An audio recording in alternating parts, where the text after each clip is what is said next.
Well, good evening, everyone. Good evening, everyone. This is Sally. And this is John. And we are here as a part of the Be Healthy Church, inviting you to... This is week 5. Week 5, session 3, week 5, started in January. And we've got some great testimonies of people that have already done the course, and they'll come up after the next slide.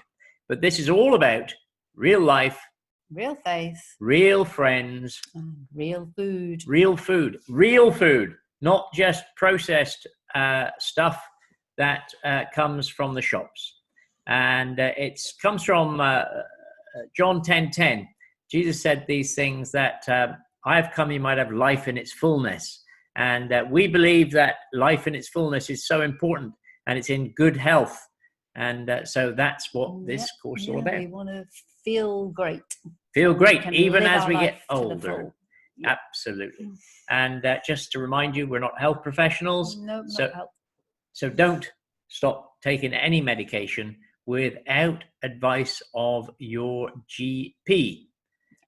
Okay, we've seen some great results, and we are just saying this is week number 5, BHC Online Series 3, and we're going to have a testimony of someone that has already been through the course. Yep, here we go.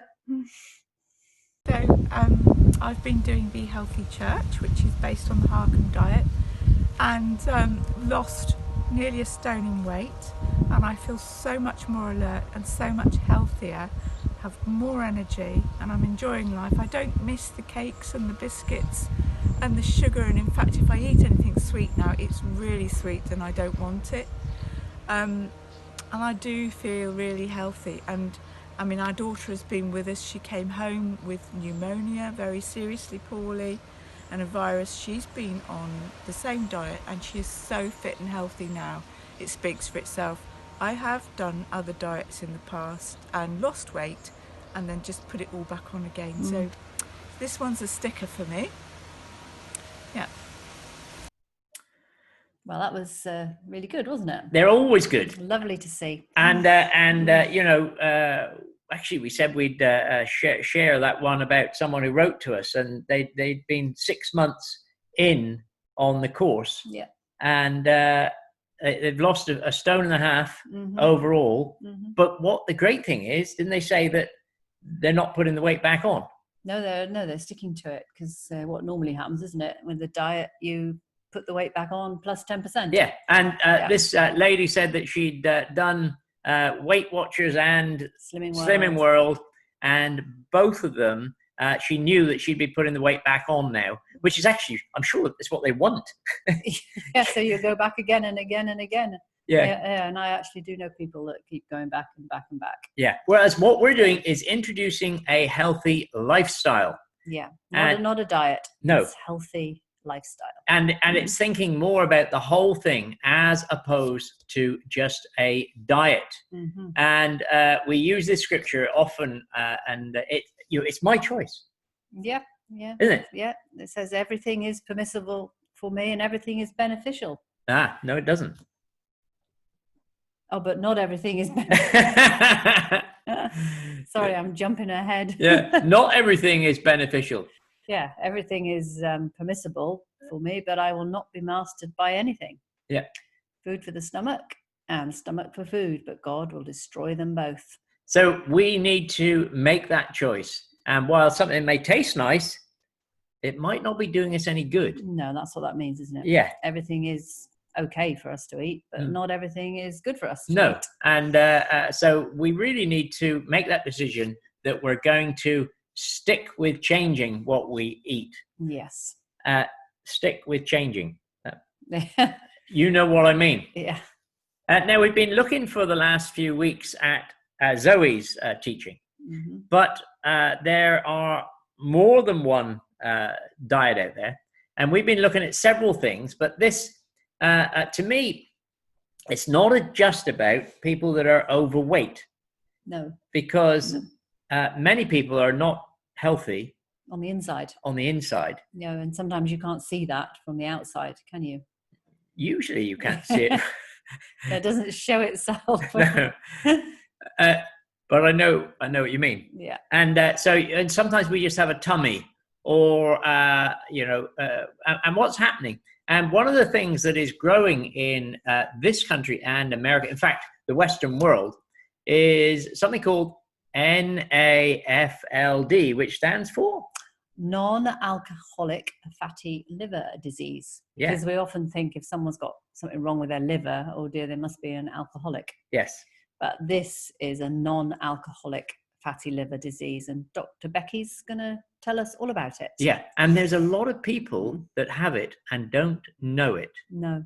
Until perhaps could be even too late. Yeah, that's the dangerous part of it. Let's listen to Dr. Becky. Fatty liver, or more correctly, non-alcoholic fatty liver disease, is just what you'd imagine from its name. It is the accumulation of fat in your liver that is not caused by drinking alcohol. It is considered the most common liver disease in Western societies. It is closely linked to insulin resistance, which is a common barrier to weight loss, and most people have no idea that they have it. The reality is, if you carry a lot of belly fat, you have trouble losing weight, and you are a regular soda drinker, or you eat a lot of sugar and refined carbs, there's a good chance that you have some degree of this metabolic issue. In this video, I'll explain how to tell if you have fatty liver and how to fix it.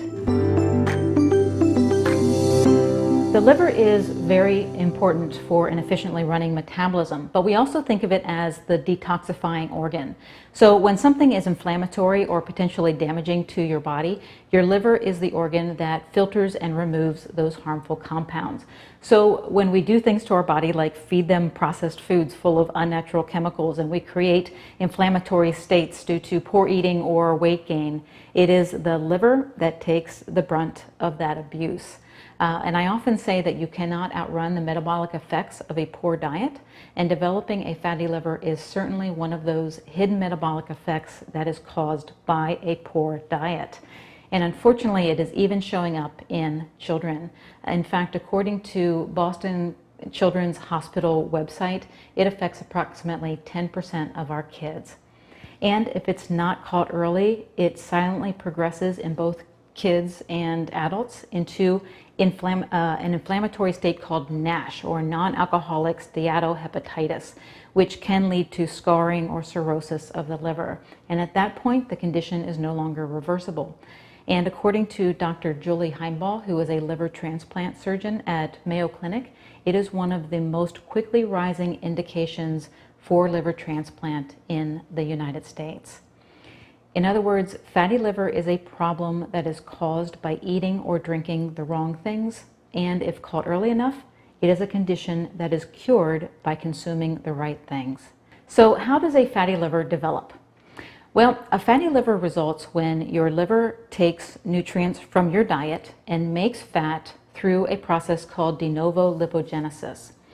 Now, de novo means from new, the prefix lipo means fat, and the term genesis means beginning or making.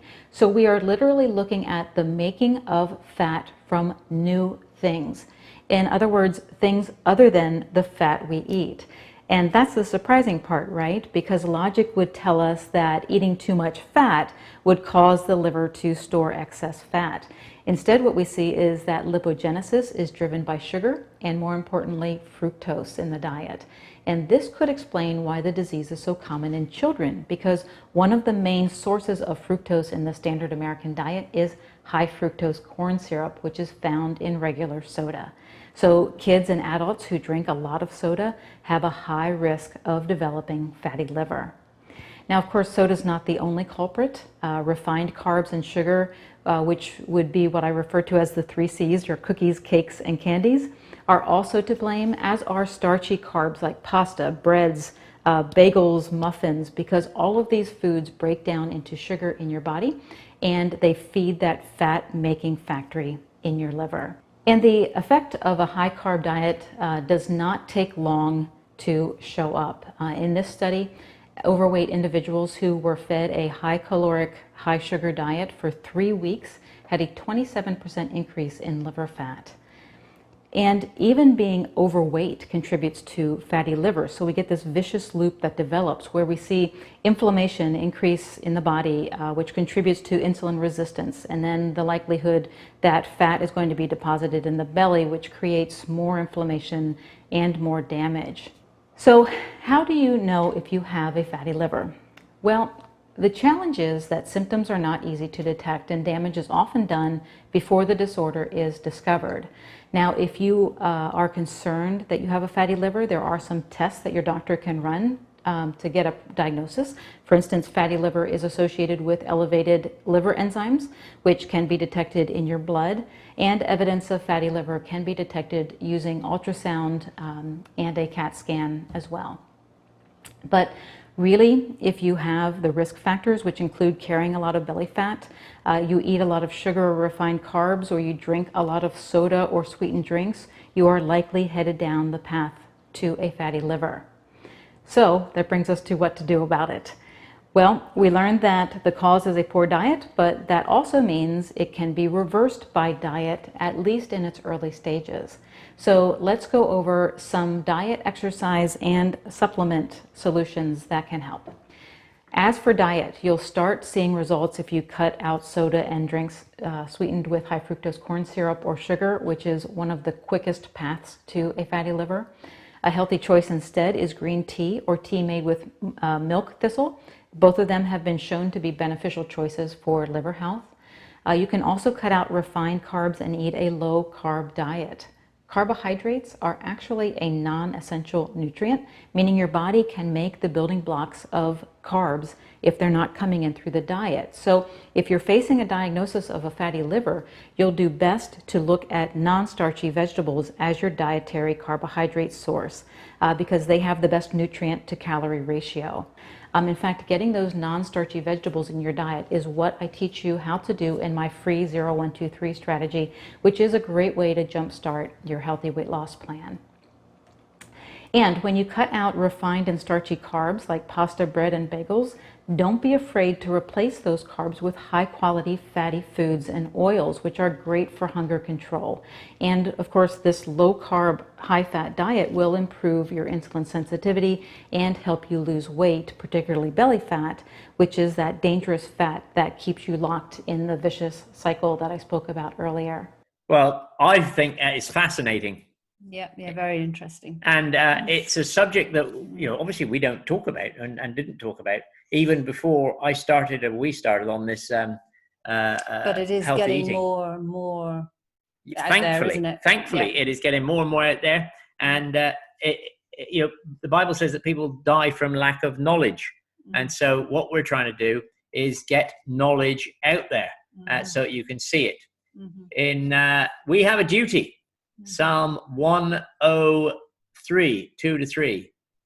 Bless the Lord, O my soul, and forget not all his benefits, who forgives all your iniquity and heals all your diseases. And that's really, God wants to heal our diseases, but it's no good standing in a prayer line when we're doing things wrong ourselves. No, because God expects us to look after our body. Absolutely, and that says that, doesn't it? In 1 Corinthians 9:27.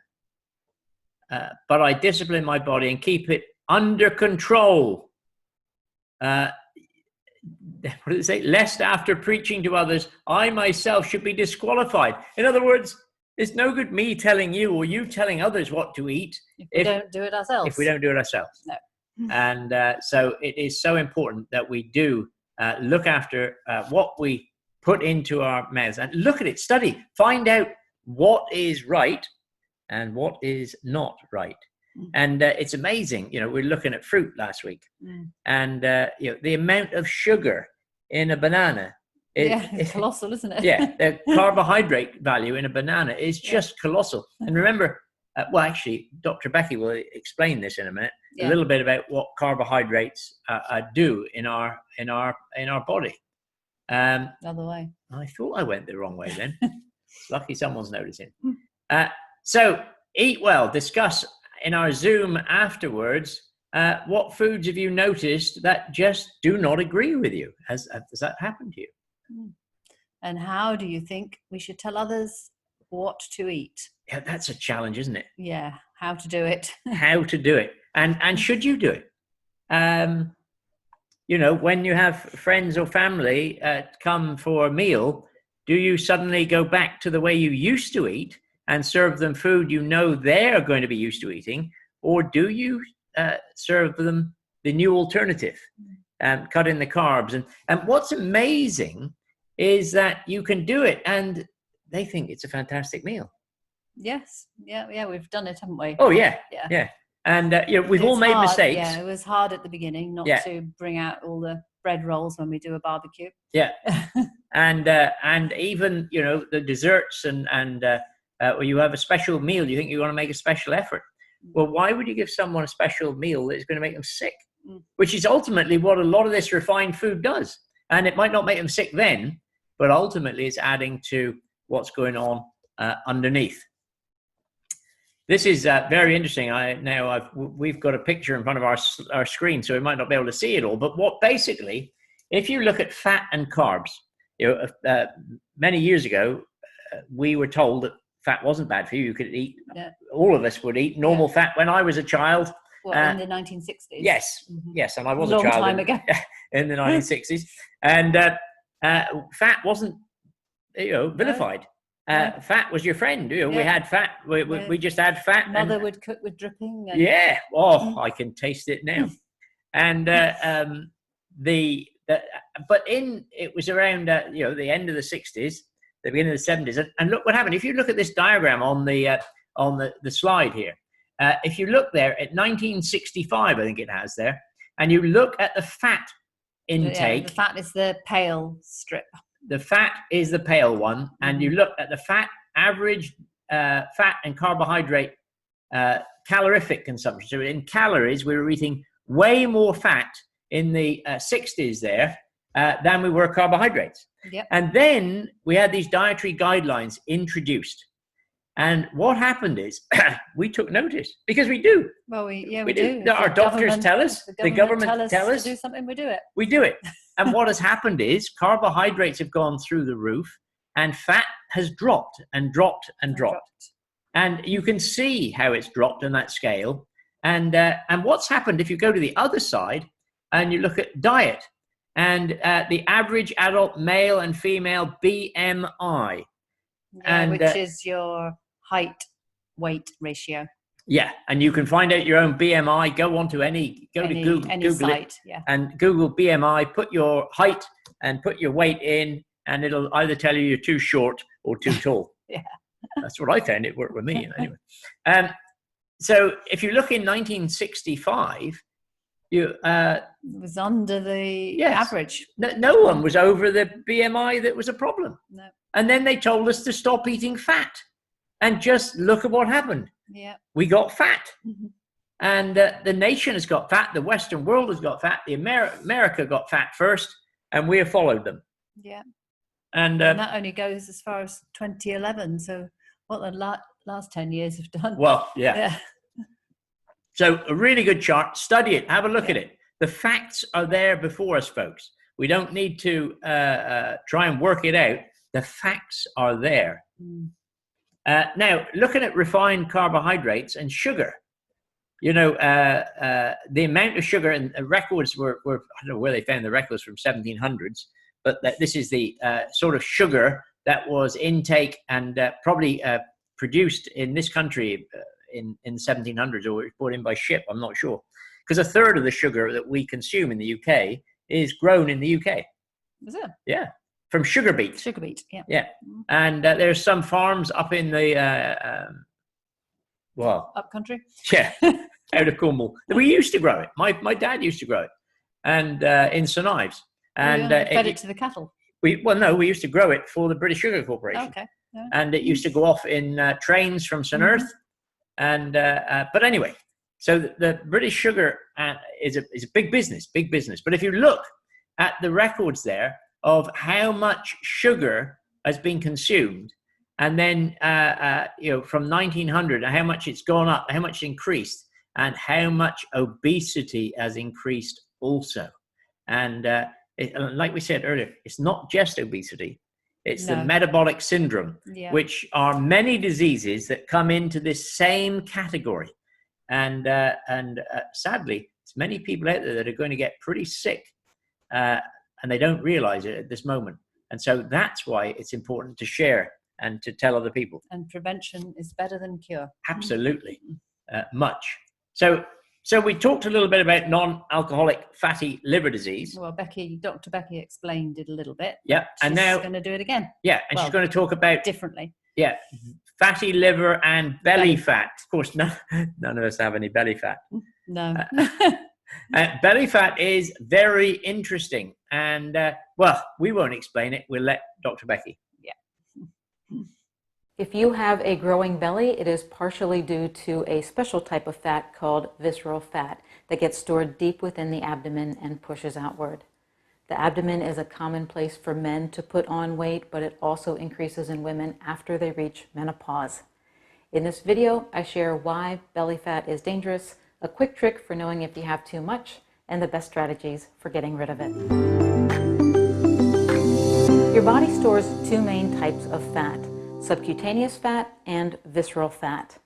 The word subcutaneous literally means below the skin. So subcutaneous fat is the fat you can pinch on any area of your body, even on your belly.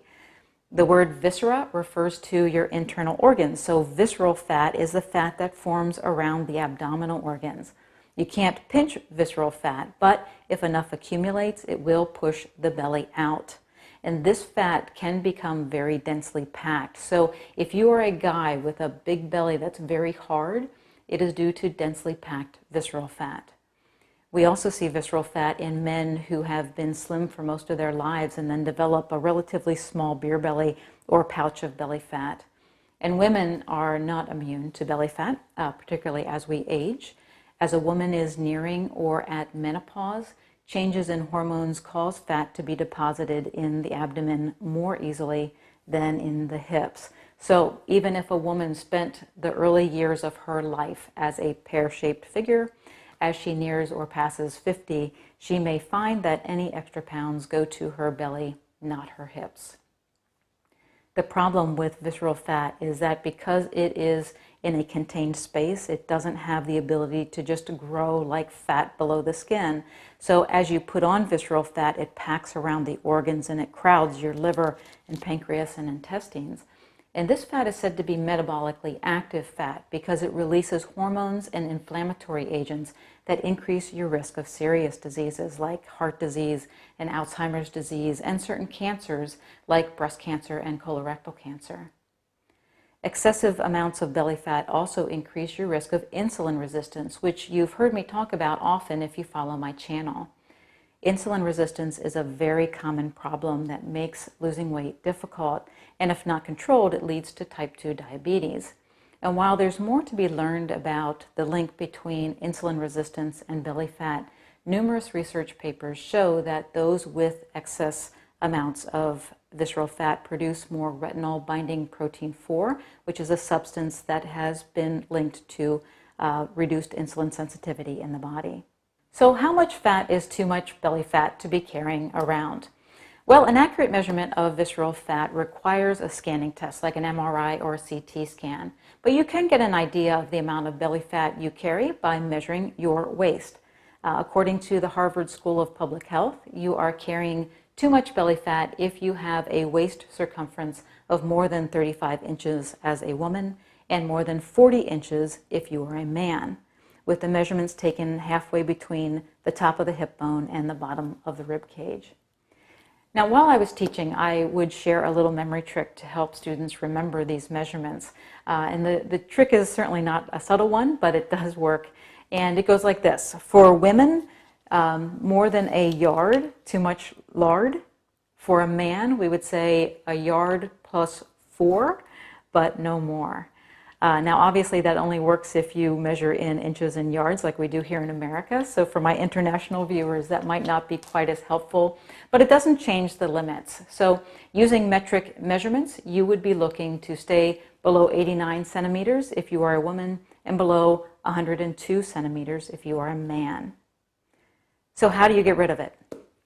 Well, we know that some hormones play key roles in the accumulation of belly fat. And while women cannot do much naturally about the drop in estrogen at menopause that contributes to belly fat, women and men have control over other hormonal factors.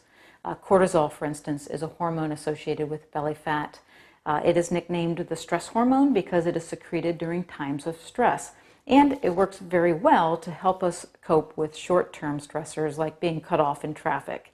However, chronic stress, like dealing with difficult work or home situations, causes too much of this cortisol to be produced, and that contributes to weight gain and also carb cravings. Now, stress reduction techniques are valuable, but admittedly challenging to do. And you can say the same about improving sleep, which also helps to regulate hormones that are associated with weight gain and belly fat. So the important thing is to have a way of evaluating whether or not you are headed in the right direction with these lifestyle changes. And so how do you do that? Well, thanks to modern technology, it is not hard. For instance, a Fitbit or a similar device can be worn at night to track your quality of sleep. My husband wears an Oura ring, which is less cumbersome, and it's a great device for tracking sleep quality and heart rate variability, which can indicate how well you're coping with stress. And I will link to information about the Oura ring below this video. But beyond those healthy lifestyle changes, the most influence over hormonal factors that cause belly fat come from changing your diet. Fortunately, we see that visceral fat is lost through the same means by which we will lose subcutaneous fat. So your emphasis should be on eating in a way that keeps insulin low. Insulin is your fat-storing hormone, and the amount in your blood is strongly influenced by your food choices. High-carb foods like refined bread, cereal, pasta, cookies and candy, and even whole starches like potatoes and rice cause insulin to rise in your blood. And until that insulin can be cleared out, your body is in fat storing mode and fat burning is blocked. So adopting a low carb or keto way of eating is beneficial for reducing belly fat. Another way to keep insulin low is to practice intermittent fasting, which is a timing method that provides you with long stretches of time between meals. That time away from eating allows insulin to drop so your body can enter into fat burning mode. Now, I have many YouTube videos on low carb dieting and intermittent fasting here on YouTube, but if you'd like a more comprehensive plan that has been put together for you, you will find that in my coaching course, where you get both low carb and keto meal plans along with instructions on how to incorporate intermittent fasting into your routine for faster fat loss. And I will link to that course from this video. Thanks so much for tuning in. Please subscribe, and I will see you back here next week. Well, an excellent talk again, and she has some really good information. She's a Christian, Dr. Becky. Yes. Yeah. And she has some really good stuff And on there. she does videos with her husband too. She does. She does. And I've got one of these tape measures here that she was talking about. yeah. So what is it for a man? For a woman, she said 36 inches, and a guy. A yard is, yeah. And a guy was 40. But that is American, folks. Yeah, actually. And in the British one, it is 31. less. 31. 37. Yeah. So America's numbers they are a lot bigger people than we are. But I think if you want to buy one of these, they're just a couple of pounds on Amazon or something. Graham knows. Yeah.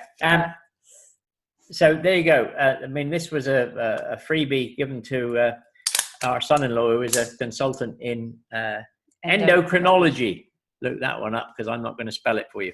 But it's a good thing to have. It is, and you know, it tells you an awful lot about your health condition, because you can look outside and you might think you're healthy, but you know you can't, as she said about in there just now. You know, you can't run it. It's going to catch up with you. Yeah, and if it catches up too much, it's incurable. Yeah, it's bad news. So we only want good news. Mm-hmm. So here's a little challenge, and it's all written up for you, but would you think of these as refined carbs? Well, some you would, instantly. Sugar, yeah. Honey, where you would? Honey, well, no, because you think that was a natural product. Yeah. A lot of people say, oh, I only sweetened it with honey. Yeah. But honey is so- going to spike your insulin. Yeah. Honey is going to make you fat Yeah. if you're 'Cause struggling. honey, insulin is the fat storing hormone. Yeah. Fruit juice. These people think, oh, it's really healthy. I've had a glass of fruit Orange juice. juice. Yeah. And there is as much sugar in a glass of orange juice as there is in a can of Coke or thereabouts. No, you missed out high fructose corn syrup. Yeah, which is in a lot of modern foods, and more so, I More think, in American, America yeah. than here. Yeah. But it is coming in. We know that America sneezes and the UK catches a cold. It always gets here in the end, which isn't always a good thing. All types of flour Yeah, and refined grains. yeah, and especially where it says instant. Mm. If it's instant, there's a reason why it's instant. It's been made, it's been processed. Processed, refined. So, in other words, if you have to have oats, Porridge. porridge oats for breakfast, don't have instant oats that you pour into a thing and add water, stir it twice, and it's all ready, because it's refined and it will spike your blood sugar very fast. Yeah, you need ones that you cook for a long time. Yeah, steel cut. You can microwave them; they're quite quick, but they are a lot different. Desserts, except whole fruit. Whole fruit is okay, all right, but berries are best. Yeah, berries are best. And strawberries are the best. Strawberries are best, yeah. And the tastiest. Ice cream, sorbet, and frozen yogurt. Yeah, I mean, sorbet, you think... You used to, I know. Yeah, because it didn't have any fat in it. Yeah. But it's worse. It's so much sugar. Yeah, It's worse now than ice cream. If we treat ourselves to an ice cream, we have the real ice cream. You want the best. Yeah. You want the best with not a lot of additives. All right. If it's a treat and you can afford the best, if you make it basically eggs, cream, and a substitute sugar. Yeah. But haven't made any yet. No. Well, we did try it. Yeah, but it didn't work. it was rock scoop. It was. I don't know if you've ever tried we rock couldn't scoop get ice it out cream. of the container. And then if you got out the container, you couldn't get your mouth to eat it. Anyway, pasta, noodles, and couscous. That is. It's I think I said last week, had someone that went home and had trying to lose weight and had pasta, bacon, chips. Pasta, bacon, chips.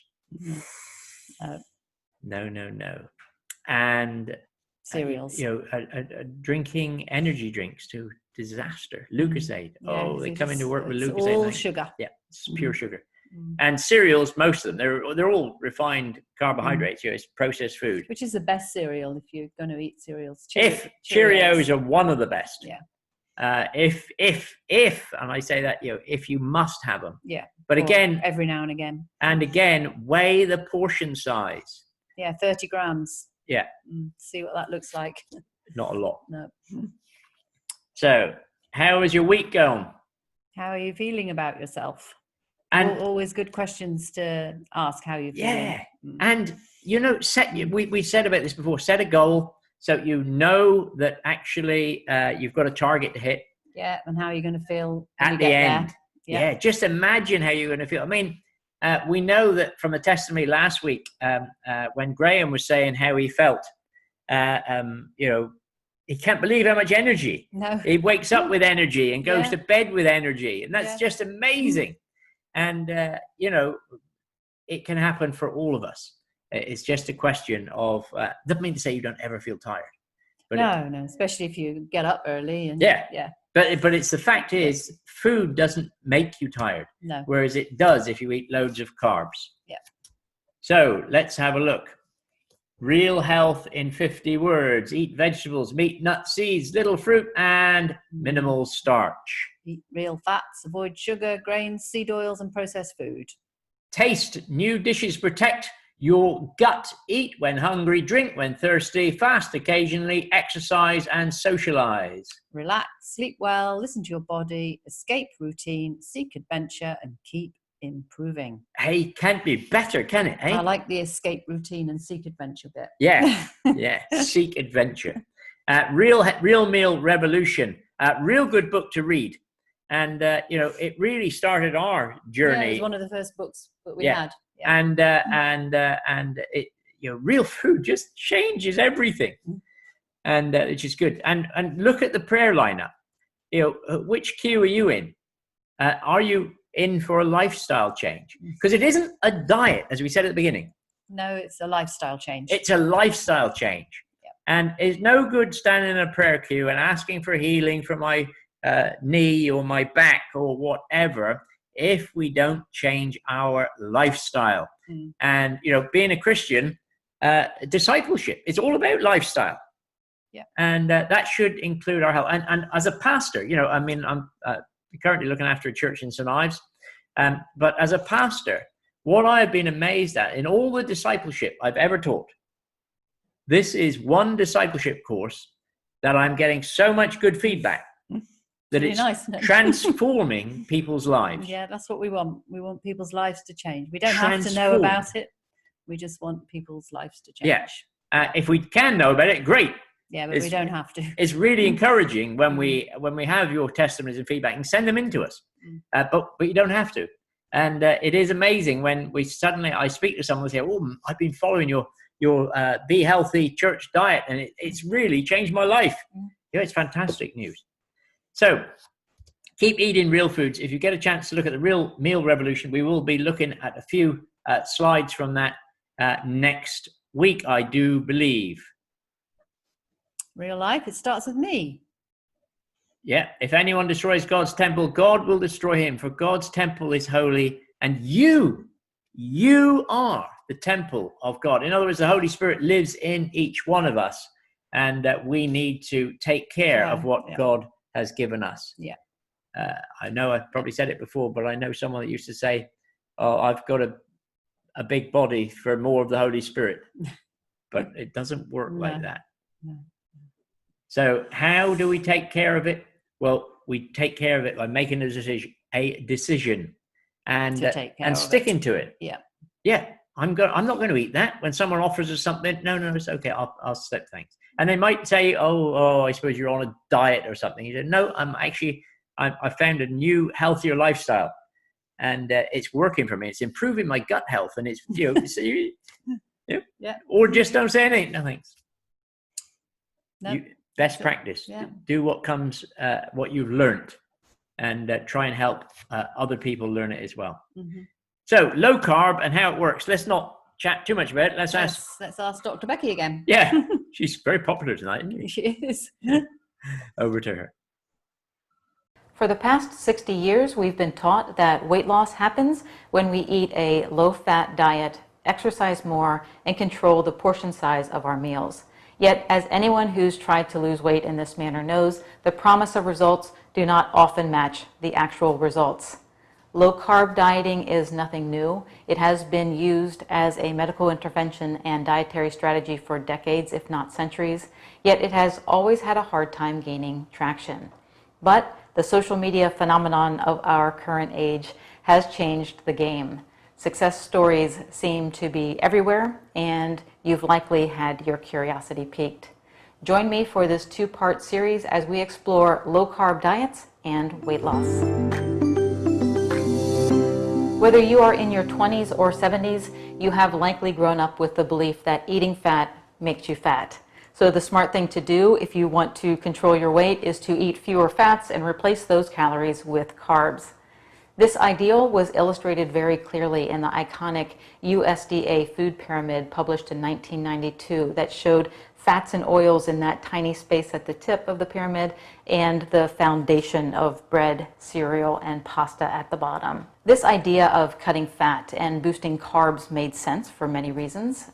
First, carbohydrates are a very easy source of energy for your body. Your digestive system has very little trouble breaking them down into their basic sugars, which absorb quickly into your blood, supplying you with quick, easy energy. Also, gram for gram, fats have more than 2 times the calories of carbs. So the weight loss formula that made sense on paper was that weight loss should happen when you replace fats with carbs, employ a little willpower to control your food portions, and burn off excess energy through exercise. Problem 1 was that we all got fatter eating this way, as we have seen from those familiar obesity maps that show how obesity has skyrocketed since the middle of last century. Problem 2 was that no one could follow this simple formula for very long because it makes you hungry. So for years we fell into this collective mindset that those who could not lose weight either lacked willpower or lied about what they were eating, when in reality the flaw was the equation. What we didn't understand at the time was that fat storage and fat burning are hormonally controlled processes, and the hormone that is pulling the strings is insulin. Insulin's job is to store energy. When you eat energy in the form of carbohydrates, your blood sugar goes up. High blood sugar is an inflammatory and unstable state for your body to be in, so your pancreas pumps insulin into the blood to clear out the sugar. If you consume more energy than you needed, the excess gets stored as body fat. Remember that sugar is a quick and easy energy source, right? It's like the twigs on your fire. You eat it, move it, and poof, it's gone. You get a little burst of energy, but if you want to keep the fire burning with those quick burning carbs, you have to continually eat and stoke that fire. If you don't, your body reminds you to eat by making you crave carbs, and the cycle repeats itself, and you are left feeling like you need to eat every couple of hours, and you essentially never leave fat storing mode. Fat cells, they only work in one direction at a time, so if you're locked in fat storing mode, you are not releasing fat from storage. So when you eat a high carb diet, you keep adding energy to your belly and your butt, and you're carrying tens of thousands of calories of energy around with no way of accessing it. Low carb dieting works because it interrupts the cycle. When you reduce the number of carbs you take in, your blood sugar levels remain low, which keeps insulin low, which allows fat to be released from the fat cells. That released body fat can be burned by your cells for energy, bypassing the need for sugar.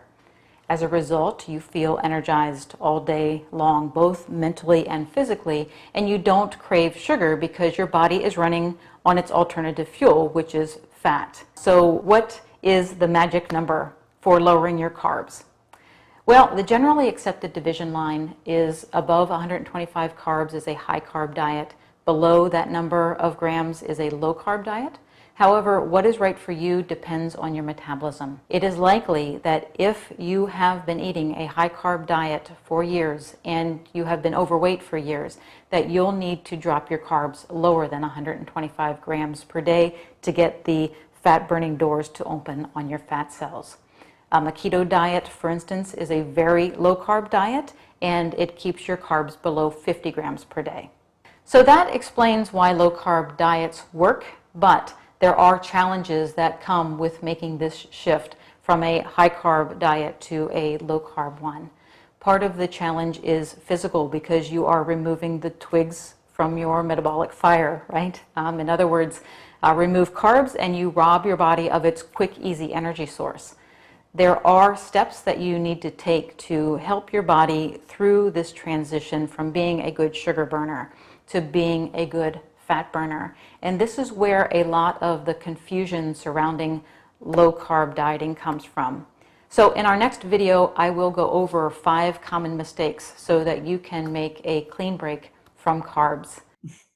Well, we've heard 3 times from Dr. Becky. Yep. And All good stuff. It's all good stuff. It is amazing. Yeah. It's amazing how much you can learn and how it can benefit you. And we've had people that have been watching these courses now for the whole 3 sessions. Yeah, starting in January, didn't we? Yeah, and they've watched it and they said, wow, we've learned some more. Yeah, and every week. Every week. And we do, because 1, we're learning all the time. And number 2 is you didn't notice it the first time round. No, and when a subject is new, you have to watch and listen and read more than once. Yeah. Yeah. And I think what I have found fascinating about these things is that I always thought eating all the fruit you could possibly get hold of was very healthy for you. Yeah, but fruit isn't the best, Apples, is it? oranges, No. pears, bananas, grapes. No. Throw them all down, and then wonder why actually we're not doing so healthy. There's a lot other things that we can be eating, which can be healthy. Yeah. So, just to recap on what Dr. Becky said there: high carb intake, high blood sugar, increase your insulin, and that increases the fat storage and fat burning. The fat burning stops, and it increases the storage. Yep. Then you get low blood sugar. Then you get cravings for more carbs. So then you eat more carbs, and then it goes on. Blood sugar goes up. Yeah. And or how low carb works: you've got a low carb intake, low blood sugar, decreased insulin, increased fat burning, and fat storing stops. That's what we like to hear, so isn't it's it? the other way around. Yeah, stable blood sugar, and then we've got a decreased cravings. Yeah. And sustained energy and mental clarity. That's why we're so mentally clear. Well, yeah. So again, instead of a vicious circle, you've got a circle of life. Mm-hmm. You've got a 10-10 circle. Mm-hmm. Remember my name, John, 10-10, life in its fullness. I think one of the most difficult things is realizing that you're not going to be hungry. Yeah. So, because you think, oh, I've not had the toast and I've not had a banana, and then you think I'm going to be hungry. But the way to test that is actually just to do it. And yeah. Do you get hungry? No, I'm not hungry at all. No. No. And you know, no. Sally can fit into her wedding dress. I mean, she hasn't tried it on. Yeah, 45 years ago. Yeah, and that's quite time. She was only 12 at the time, but not quite. Anyway, so we're going to look over. We need our minds to grab onto the truth about our bodies. Small writing in front of me, Sal, because I can't read what's on the screen. No. Romans 12:12 says that we are transformed by the renewing of our mind. We are not transformed by the act of our will, but by repentance, seeing everything from God's point of view. The word repentance means to turn around, to change your mind. It starts with the mind. Take thoughts captive. You can decide that you are going to go to Plymouth shopping, but at some point you have to actually get on the train to go. Some of us are deciding by their action if losing weight is going to happen. You have to choose, folks. You have to choose. Am I going to continue with this yo-yo dieting forever? That doesn't change. You will put the weight back on. This is a fact. 90% of people on the type of diets that we were talking about earlier, not mentioning any names. Well, any type of diet. It's not sustainable. No, they're not sustainable because it needs to be lifestyle choices. And so, you know, if someone offers me something at work, I can say no thanks because I've given up eating that type of food. And it's hard to start with. I don't dispute it. Or if you really want to be flexible, can I save it for later? Yeah. If you know, could I save it for later? Or and the odd bit now and again isn't going to hurt, is it? No, but it's if you need to break free. Yeah, if you're right at the beginning. Yeah, if you need to break free, you need to say no. So you need to make the decision. You know, and I put down here. You know, I don't have to consider on Sunday when a collection plate comes along if we're going to give because I've already decided that we're going to give. We did that a long time ago, and we just give to the church that we go to. So that's important. So repentance doesn't mean just forgiveness of sin. It means change of mind. Turning around. Change your mind. So afterwards, if you haven't had the details of our Zoom meeting. Yeah, and we apologize if people didn't get them last week. Yes, because my fault. Anyway, Zoom meeting, send us an email, ring us up, send a WhatsApp message, even if you can't get on during the session. Because we've got our phones in front of us. Yeah, we're here watching it as well. And it's the same, it's the same one every week. Yeah. So if you had last week's Zoom invitation, it's the same. It's exactly the same as this week's. Yeah. on this. It's a recurring meeting. Yeah, so you can just look. I've had the invite before. If you've had the invite before, you've still got it. Okay, so it'd be great if we can see you on Zoom, and we come to the end. That's all, folks. That's it. So we'll see you in Zoom if you can make it. If you can't make it, we'll see you next Tuesday for number 6. Yeah, at 7:30. Yeah. Be blessed, everyone. Bye for now. Bye-bye. That's all, folks.